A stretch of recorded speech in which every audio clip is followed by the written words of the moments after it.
Bringing right now former National Security Advisor under President Biden, Jake Sullivan. Jake, not much to talk about, right? But thank you for dropping by anyway. Thank you for having me. All right. So anyway, Marco Rubio's taken over your old position.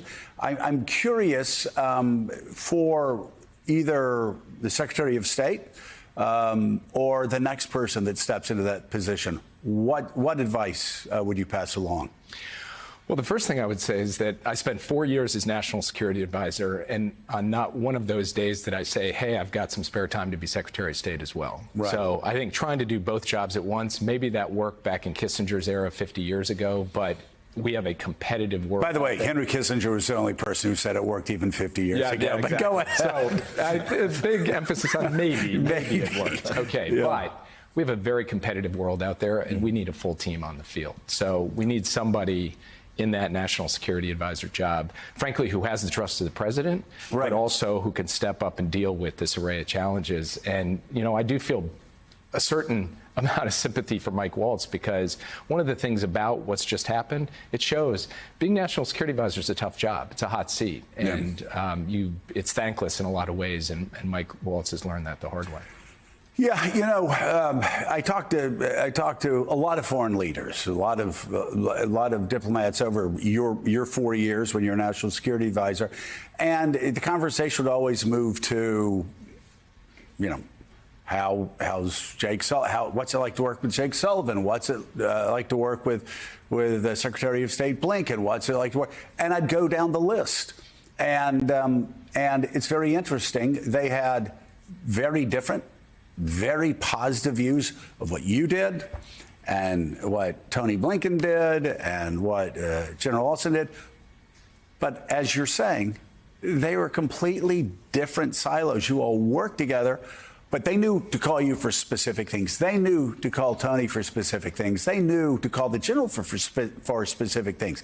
I just, like you said, it just seems like it's way too much to have one person doing both of these jobs. Well, you know, another feature of this is the president sets the policy, and the policy that he set is basically, let's go declare war on all of our friends, on all of our allies in the world. Part of the reason you heard positive feedback going around the world before was we spent 4 years building up America's alliances so that collectively we could take on China more effectively with a whole united front of friends from Asia, Europe, and elsewhere. Right now, I think Xi Jinping is getting up every day, turning on the news, seeing what Trump is doing, and he's pulling out a big tub of popcorn because he's loving this. He's seeing Trump do what China would love to do, undermine our alliances, weaken America's standing and credibility in the world, take away America's advantage in science and innovation. And he doesn't have to lift a finger for that. So part of this is about personnel, but a lot of this is about policy.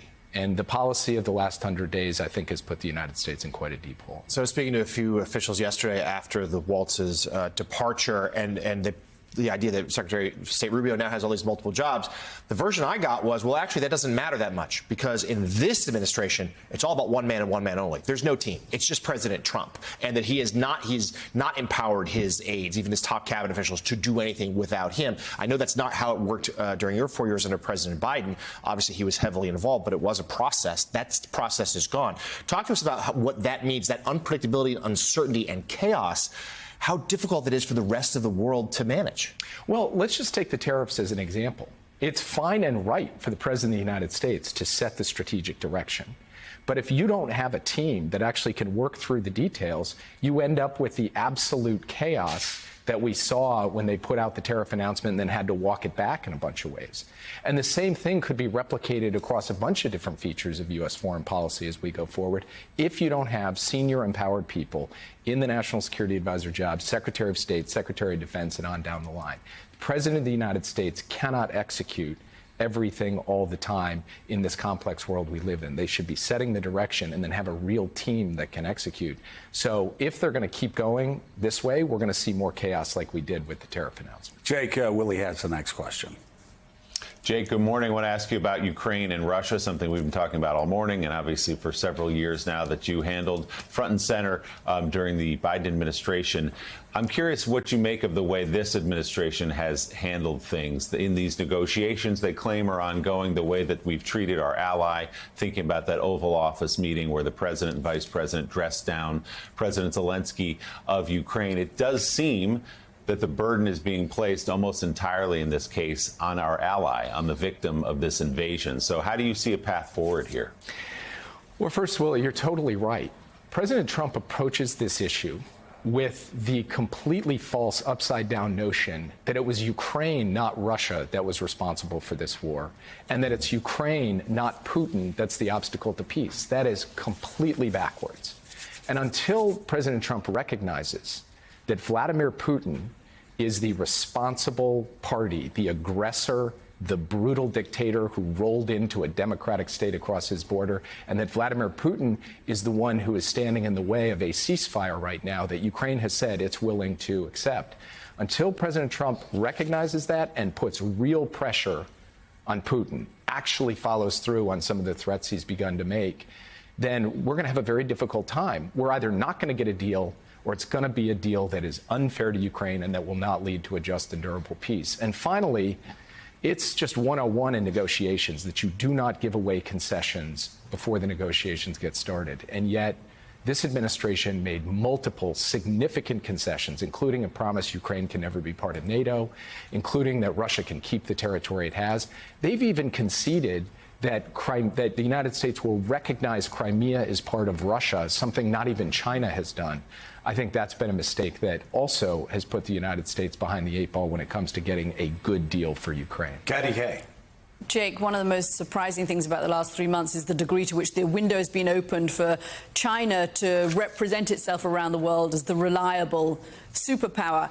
How much success realistically do you think China can have in rebalancing countries that your administration spent a lot of time wooing assiduously, whether it's around trade or national security issues? Do you think they can actually build alliances with either Europeans or other Asian countries to replace America? Well, let me give you two examples. First, back in 2023, President Biden hosted the Prime Minister of Japan and the President of Korea in a trilateral summit at Camp David. It was a historic moment, these three countries coming together. Just a few weeks ago, China had a trilateral meeting with Korea and Japan to talk about what trade and how those three countries should work together in the face of what President Trump has done. And second, when it comes to Europe, we spent a lot of time working with the Europeans so that together we could de-risk from China. Now the Europeans are talking about de-risking from the United States. This is the kind of strategic hole we now find ourselves in. And, you know, Joe, you said earlier it was an own goal. This is a complete own goal. These are choices we've made. It's not something China's done. We're doing their work for them, and I think that's to our detriment. Really quickly, the Ukraine deal that we heard about yesterday, any chance that that might lead to an effective ceasefire? Look, I'm glad that it's been taken off the table as a point of real friction between the U.S. and Ukraine. I'm glad they've settled it and put it aside. But it doesn't fundamentally change the equation when it comes to Donald Trump having to recognize it's going to be pressure on Putin and only pressure on Putin that's going to get a good deal in this war. I hope he finally recognizes that. All right. Former White House National Security Advisor Jake Sullivan, thanks so much for being with us. Thanks for having me. We appreciate it.